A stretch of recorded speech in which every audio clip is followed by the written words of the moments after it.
नमस्कार दोस्तों, कैसे हैं आप सभी का स्वागत है आपके अपने चैनल राजीव कॉम्पिटिटिव क्लासेस में। दोस्तों, आज का वीडियो आप लोगों के लिए काफ़ी ज़्यादा इम्पोर्टेंट होने वाला है। आज के इस वीडियो में बात करने वाले हैं सभी शिक्षकों के बारे में। देखिए, पटना हाई कोर्ट में शिक्षक के वेतनमान पर बड़ा निर्णय निकल के आया है। बिहार के जितने भी नियोजित शिक्षक हैं, बीपीएससी वाले शिक्षक हैं, विशिष्ट हैं या एचएमएसटी हैं, सभी के टीचर सैलरी को लेकर अपडेट है पटना उच्च न्यायालय से। अब क्या फैसला निकल के आया है सभी शिक्षक के संबंध में, आप लोगों को पे कमीशन का लाभ कब तक मिलेगा, 7th पे कमीशन का लाभ जो आप लोगों का है, उसके साथ जो मूल वेतन में इंक्रीमेंट वाला मामला है उसको लेकर भी फैसला आप लोगों का दिया गया है। अब क्या क्या आप लोगों का फैसला आया है इसकी वीडियो में बात करेंगे। उससे पहले नए हैं चैनल पे सब्सक्राइब कीजिएगा, बेल आइकन को प्रेस कीजिएगा। वीडियो को शुरू करते हैं। सबसे पहले आप लोग यहाँ पे देखिएगा, बिहार में नियोजित शिक्षक, विशिष्ट शिक्षक, बीपीएससी कैडर के शिक्षक के वेतन और सेवा शर्त को लेकर पटना हाईकोर्ट ने महत्वपूर्ण निर्णय दिए हैं। इस समय सैलरी स्ट्रक्चर, पे मैट्रिक्स और कैडर ट्रांसफर को लेकर स्थिति स्पष्ट हो चुकी है। विभिन्न श्रेणियों के शिक्षकों के वेतनमान यानी सैलरी भत्ते और कोर्ट के आदेशों का विस्तृत विश्लेषण नीचे दिया गया है। सबसे पहले पटना हाईकोर्ट का हालिया निर्णय और सेवा शर्त क्या है। पटना हाईकोर्ट ने नियोजित शिक्षक और सक्षमता परीक्षा पास कर विशिष्ट शिक्षक बने अभ्यर्थियों के पक्ष में बड़ा फैसला सुनाया है। मूल नियमावली की बहाली, कोर्ट के आदेश की 2023 की मूल नियमावली के नियमों के बीच प्रक्रिया में बदला नहीं जा सकता। होम जो आप लोगों का पोस्टिंग है यानी गृह जिला स्थानांतरण है। सक्षमता परीक्षा पास करने वाले लगभग 2.5 लाख विशिष्ट शिक्षक के लिए इच्छित जिले यानी 3 विकल्प में पोस्टिंग का रास्ता साफ हो चुका है, जिस पर शिक्षा विभाग ने रोक लगा दी थी। वेतन संरक्षण को लेकर कोर्ट ने साफ किया है कि नियोजित से विशिष्ट शिक्षक या बीपीएससी कैडर में जाने पर शिक्षकों का पुराना सेवा अनुभव वेतन सुरक्षित रहेगा।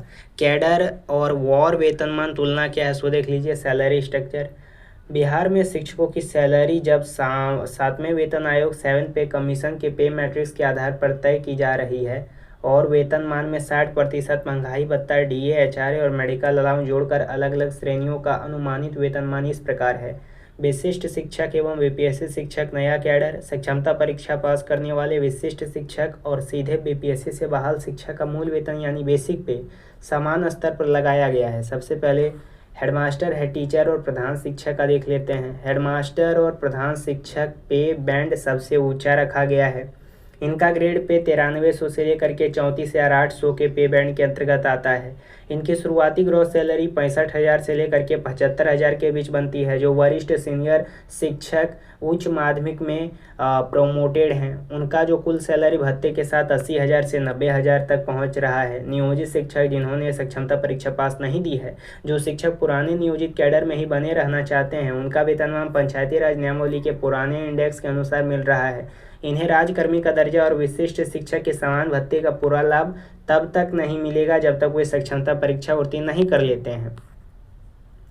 भत्ते कटौती क्या है सो देख लीजिए। महंगाई भत्ता यानी डीए वर्तमान में यह बढ़कर मूल वेतन का लगभग 58% से बढ़कर के 60% के स्तर पर आ चुका है, जिससे इन हैंड सैलरी में बड़ी बढ़ोतरी सैलरी हुई है। एनपीएस नेशनल पेंशन सिस्टम जो है विशिष्ट और बीपीएससी शिक्षक को राजकर्मी के रूप में 24% और एनपीएस 10% शिक्षक का अनुसंधान प्लस 14% सरकार का योगदान का लाभ मिल रहा है। आगे आप लोगों का अपडेट है, पटना हाईकोर्ट में नियोजित शिक्षक, बीपीएससी राजकर्मी दर्जा प्राप्त वाले शिक्षक सक्षमता परीक्षा मामले में शिक्षकों के पक्ष में कई बड़े और ऐतिहासिक निर्णय आए हैं। इस विवाद में मुख्य लड़ाई इस बात की थी कि क्या नियोजित शिक्षक को बिना परीक्षा राजकर्मी का दर्जा मिलेगा, क्या परीक्षा फेल होने पर नौकरी जाएगी और वरिष्ठता का क्या होगा।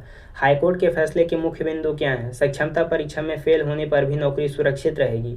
बिहार सरकार की नियमावली नियम 4 में प्रावधान था कि जो नियोजित शिक्षक सक्षमता परीक्षा पास नहीं करेंगे या इसमें शामिल नहीं होंगे, उनके नौकरी से निकाला जा सकता है, लेकिन कोर्ट ने इसको रद्द कर दिया गया।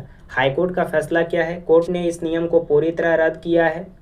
कोर्ट ने साफ कहा है कि परीक्षा फेल होने पर भी किसी भी नियोजित शिक्षक को नौकरी से नहीं हटाया जा सकता।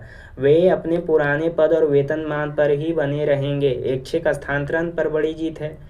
सरकार ने बीच प्रक्रिया में नियम बदलकर सक्षमता परीक्षा पास करने वाले विशिष्ट शिक्षक का मनमाना और कैडर ट्रांसफर करना शुरू कर दिया था, जिससे महिला और दिव्यांग शिक्षक को भारी परेशानी हो रही थी।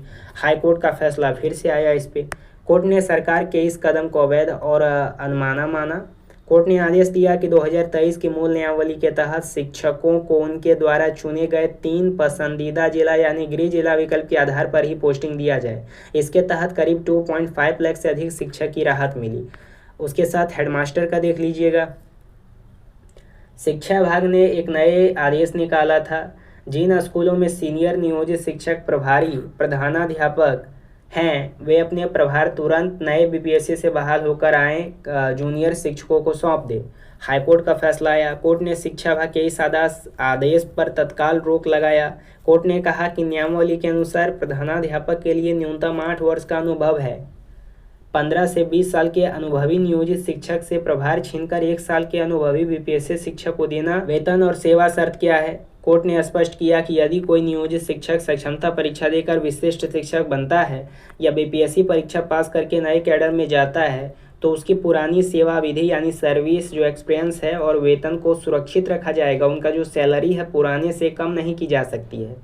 निष्कर्ष क्या है? पटना हाईकोर्ट के इन फैसलों से नियोजित शिक्षक का जो आप लोगों का पाला जो है वो भारी पड़ रहा है। सरकार उन्हें जबरन नौकरी से नहीं निकाल सकती और ना ही उनके अनुभव को नज़रअंदाज करके जूनियर बीपीएससी शिक्षकों को सीधे उन पर तरजीह दे सकती है। हालांकि सीधे बिना परीक्षा राजकर्मी का दर्जा पाने की मांग पर कोर्ट ने साफ किया कि राजकर्मी विशिष्ट शिक्षक बनने के लिए सक्षमता परीक्षा जैसे सामान्य या अर्हता परीक्षा देना संवैधानिक रूप से सही है। तो इस प्रकार से टोटल आप लोगों का अपडेट है। पटना उच्च न्यायालय के द्वारा कई अहम मुद्दों पे आप लोगों का यहाँ पे फैसला सुनाया गया है। एचएमएसटी को लेकर, बीपीएससी वाले को लेकर, विशिष्ट वालों को लेकर और नियोजित को लेकर। तो वीडियो को ज़्यादा से ज़्यादा शेयर कीजिएगा। नए हैं चैनल पे सब्सक्राइब कीजिएगा, बेल आइकन को प्रेस कीजिएगा। फिर मिलेंगे कोई अगले अपडेट के साथ। धन्यवाद।